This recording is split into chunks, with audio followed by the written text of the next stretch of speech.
guess it's. You still? My office has it too.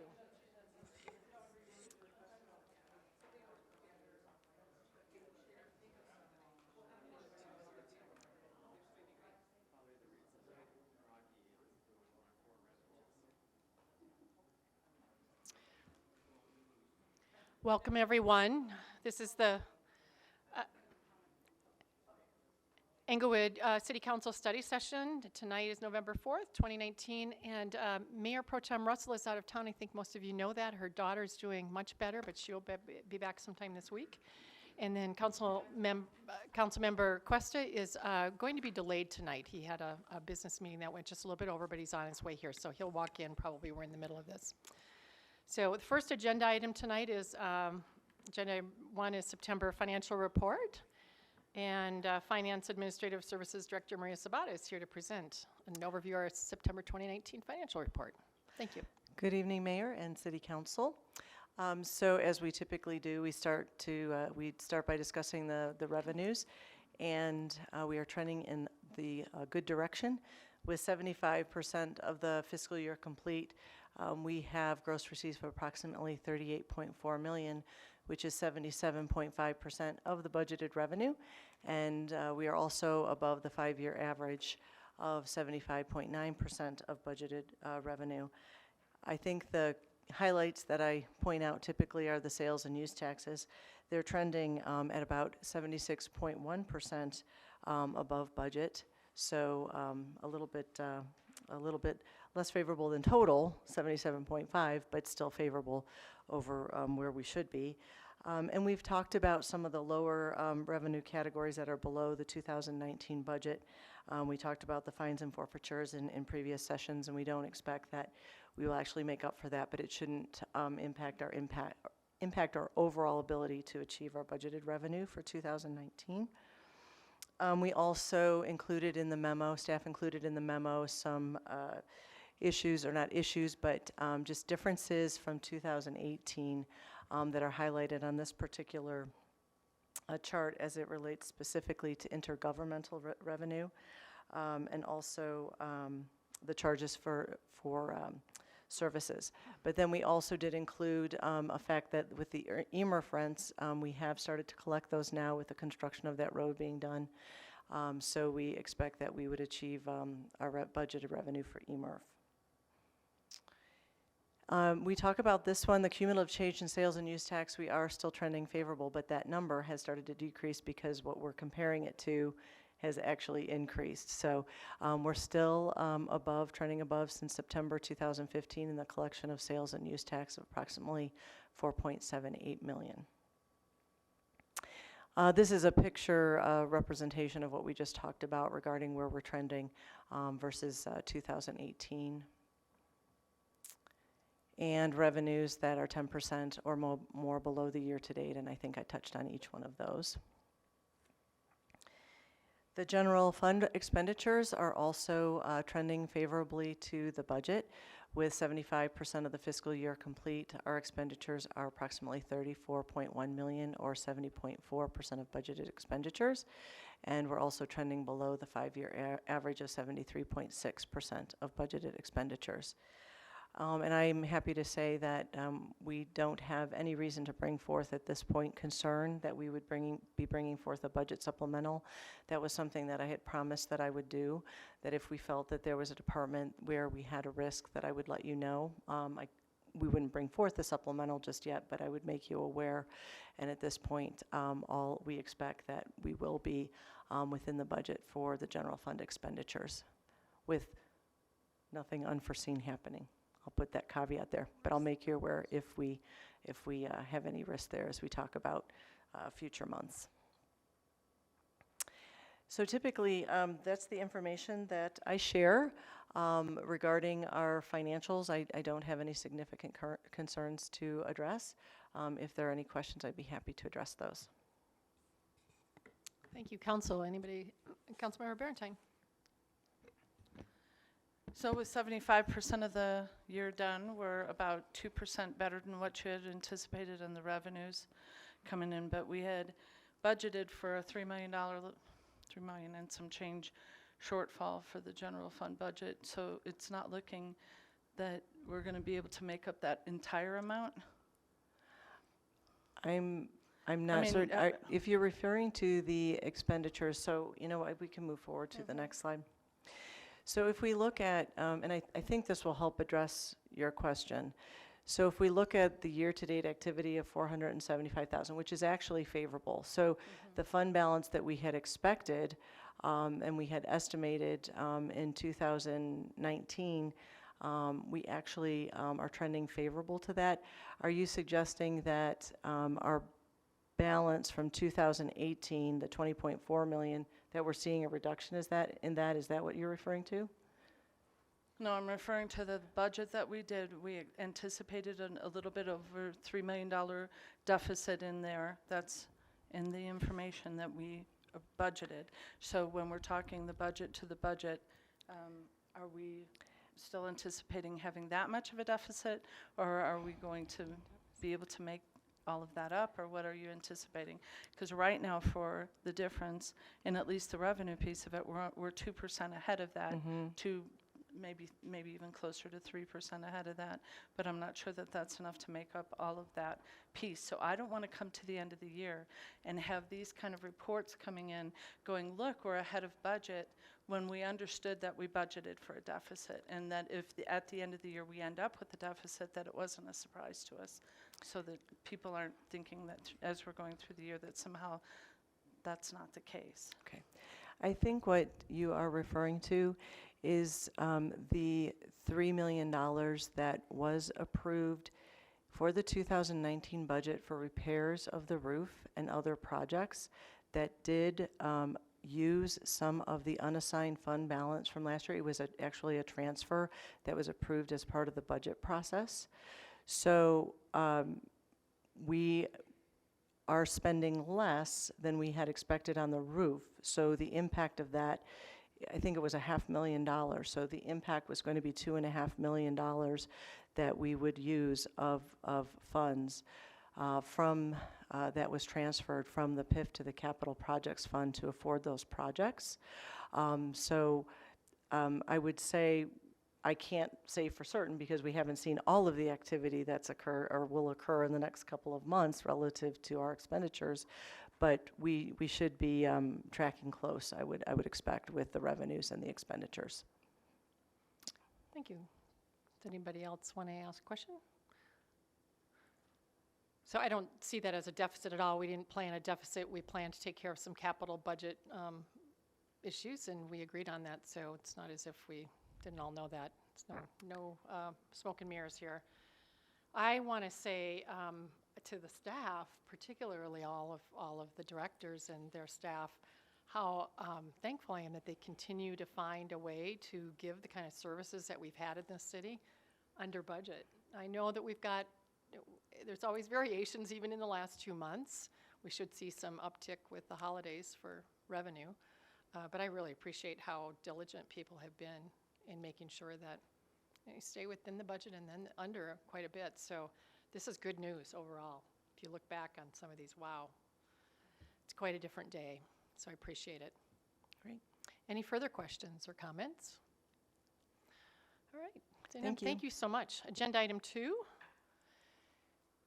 is our wonderful home repair program, and Community Development Director Brad Powers here. I see a few of his staff waiting in the wings too to present and discuss the home repair and improvement program.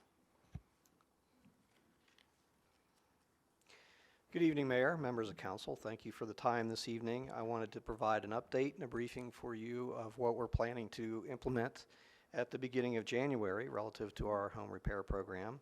I'll start off by saying it's been a busy year for housing and development issues in Englewood. You have had various exposure from our staff from the very beginning of the year with your adoption of the accessory dwelling unit ordinance to just last week in the continued discussions around the bulk plane issues. And so that's obviously going to be continuing, and that's reflecting kind of the development pressure and growth not only in Englewood but in the entire Front Range, both in terms of development and population.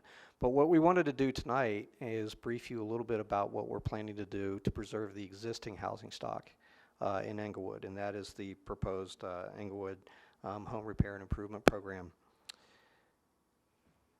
You're familiar with, and we'll actually be coming back to you at the regular meeting with a request for our 2020 application for our energy efficiency Englewood program, otherwise known as E3, that's been very successful for about 10 years now. And what we wanted to do is expand on what we're trying to do for individual homeowners in Englewood.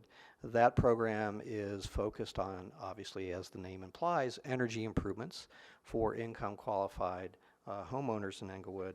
And this program would expand. It would still be income qualified. It would still be aimed toward owner occupancy of housing, but it would incorporate more opportunities for improvements with homes.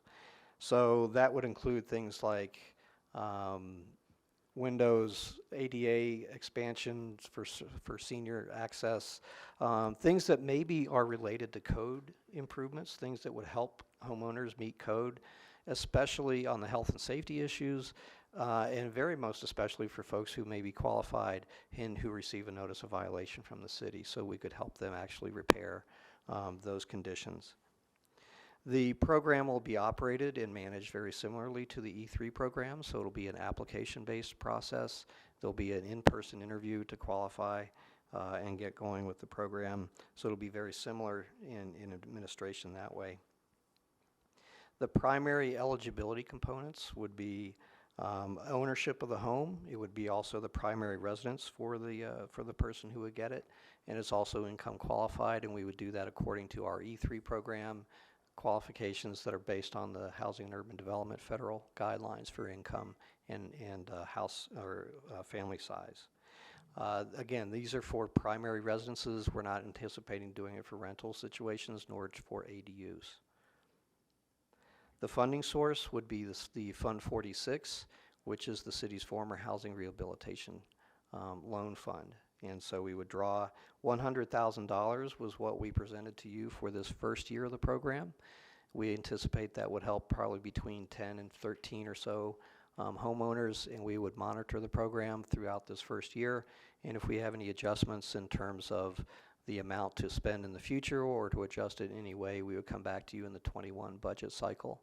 So we did present this to you as a program that we would propose for 2020 in both our budget for community development and also in our presentations over the summer. We're going to start marketing this program this month. So we want to use all of the city's social media channels and other channels to get the word out that this will be starting in January. And we anticipate that we'll be ready for people to start applying and participating in the program early next year. So those are very much my brief comments. I very much welcome comments or questions. Before I turn it back over to you, I do want to express on behalf of our department the appreciation that we have for Nancy Fenton, who was the lead role in participating in pulling this program together for the community. And that's the extent of my comments. Great. Thank you. And thank you, Nancy Fenton, because you kept these kind of neighborhood things going over a number of years. So it's been fun to see that. Councilmember Wink. Thank you, Mayor. Thanks, Mr. Powers. I wonder if, in reading through this in the packet, if it would be prudent for us to partner on some level with the neighborhood rehab project, since they both seemingly have the same objective.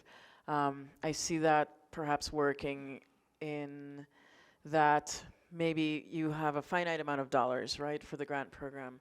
And so certainly not, well, I would imagine not the energy-driven initiatives. I'm not sure about those that pertain to code because we haven't exactly, the neighborhood rehab project group isn't licensed and doesn't operate under the city.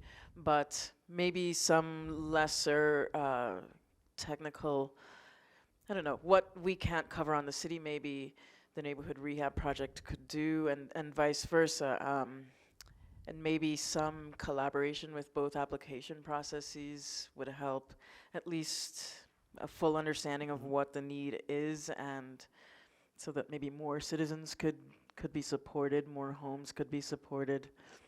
It's just a thought I had as I read through this. Do you want to respond to that at all? Well, any opportunity that we would have to leverage with other groups or other programs, we would certainly try to make the linkage between what we're offering and what other groups are offering and how those two could come together. Yeah, I think it could stretch our support farther with citizens. May I mention one going. more thing, Mayor? And then the first line of the application process reads, the application approval process may take a few weeks to complete. This might be being a little nitpicky, but I'm wondering if in an effort to offer citizens a better ability to plan, if we could qualify that time frame a little bit more succinctly, maybe in terms of business days. We can add that. Just a thought. Thank you. You done, Member Wink?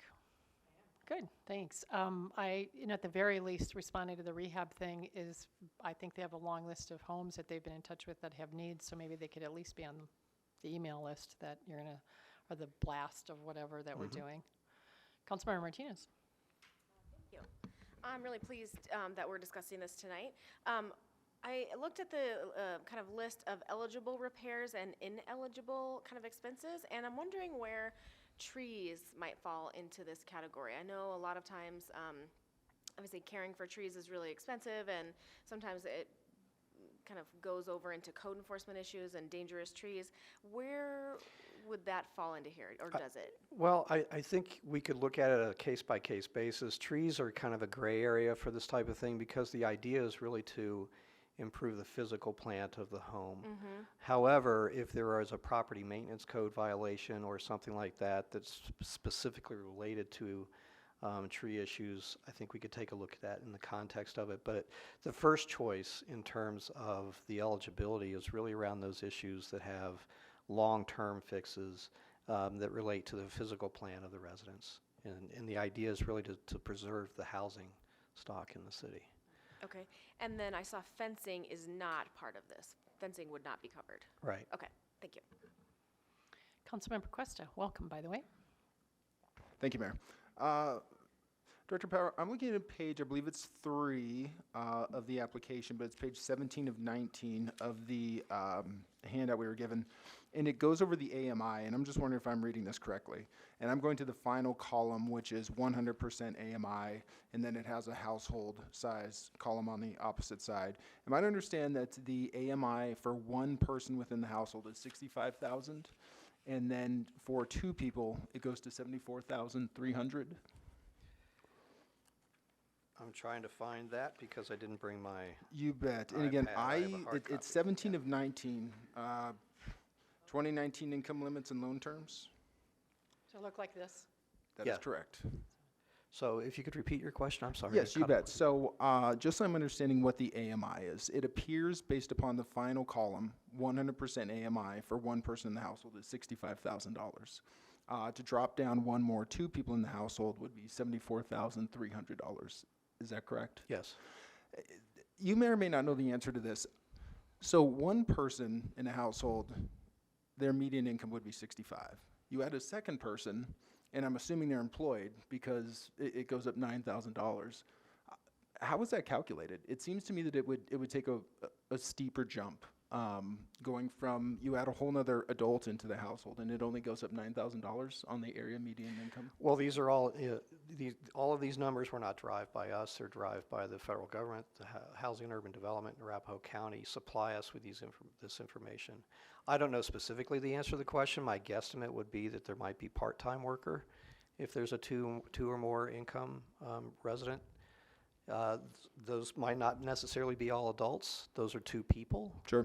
So that could be a single parent or, that type of thing. So it's hard to kind of specifically quantify, but those are the numbers that were derived for us in terms of our 2019 numbers. Okay, very good. Thank you. It's the max, though, it's the max. It's not what they're anticipating 2 people would earn. It's the max of what would Sure. be allowed to fit into this. So Sure. if it was 2 incomes at 65,000, then 74. well, no, I'm saying if one person owns 65 and the second, let's say it's a husband, wife, partner, whatever, the second person would bump it beyond what's even allowed. That's how it would seem to me too. Yep. Yes, thank you. Is that right? Am I? Yes. Nancy's nodding or not back though. Okay. I should mention that in the program, you'll see that there are various programs between grants and loans. There's one grant for an immediate repair of $1,000, and I think that tops out at 50%. And then there are various types of loans depending on your income level that would be applied in this program as well. So there's variety in this program that is a little bit more broad-based than we have in the E3 program. That's great. Anything more, Member Cuesta? Okay. Member Sierra? Thank you. I love this program. This is another way to keep Inglewood affordable for some of our residents here in the city. I guess I do have a question regarding the income limit. So the AMI, when do we expect HUD to reset the rates for 2020? Because would it be for 2020 that they would have to, well, I'm assuming that these income levels don't really vary much from year to year. Right, and we would use these even into 2020 until the new rates are propagated from HUD. So HUD just reset these for 2019. This is one. Okay. So they usually reset them in August. So this chart will change every year. Okay. And then I do have a question regarding the different types of loans and the grants and the monthly payments. So there's 5 different options. Is staff working with the recipient to identify which of these loans best meets their needs based off of what they're looking to fix and what their income levels? Is that how that Correct. portion works? Okay. Correct. The first thing that would happen is if somebody is interested in participating in the program, they'll obviously have the application at their disposal. They'll start to think about their requirements to fill that out. But as I mentioned in my opening comments, there would be a face-to-face meeting with our staff to figure out that very question. What would they qualify first, and what program would most likely be beneficial to them? Okay. And then last question. So the permit cost imposed by the city, that can be, the loan or the grant can be used towards that permit fee, correct? We could certainly look at applying the permit fees for the program. Okay. Thank you. Further questions or comments? This is exciting. Thank you for all the work that you've done on it. Do you anticipate a certain number of applicants? Do you expect it to be competitive? We're going to have to make decisions and tough ones. Well, if it's anything like the E3 program, we're helping about 12 homeowners this year in this current cycle, and we have 10 on the waiting list. Yeah. So if it's similar to that, we could expect those similar kind of conditions. We could help 10 to 13 folks probably on average per year at this level. And there may or may not be a situation if we're back here in the end of this year or at the end of next year reporting on the program that there may be a waiting list at that time. Great. Thank you. Member Sierra? I was just going to ask, can staff keep us up to date on whether or not there is a backlog or a waiting list, because we're only applying $100,000 towards it? Some of these fixes may be immediate. Sure. So if it's something that we need to look at expanding in the future, I think that would be beneficial. We'd be glad to maybe send a quarterly report in 2020 great. on the status of the program in your weekly packet. That'd be great. Thank you. Yeah, these kinds of things are so important for stabilizing neighborhoods and homes and keeping people where they are. I think it'll be great. I know we had lots of conversation about whether CBDG was going to be impacted in some ways from the federal government, but it looks like, you know, the cool heads, smart people have prevailed, and we still have this. So do you see it in being increased at all? The Or any more CDBG for next programs year? similar? Yeah. Coming It down. hasn't been increased in several years, Yeah. so I think holding our own in terms of the level of everyone's funding for CDBG was probably be the best that we could expect across the country. Yeah. Glad to have it. Thanks, Roy. So you didn't need any direction from us tonight. It was just It was just an purely update to tell you that we're going to be informing. rolling Thank out. you. Yeah. Thanks for great. the support. We appreciate it. Thank you very much. Thanks for all your work on this. Well, folks, we got through this pretty fast, and I think we're not going to take a photo tonight because Mayor Pro Tem Russell is not here. So we will do that next week, or 2 weeks from now, in between everything, so that we can, so Manager Lewis can get his full first council picture before it changes by one, at least. So thank you. I think anything else that we need to have? Otherwise, we're adjourned. Re-adjourn back in there at 7 o'clock. Should be on time tonight. Thanks.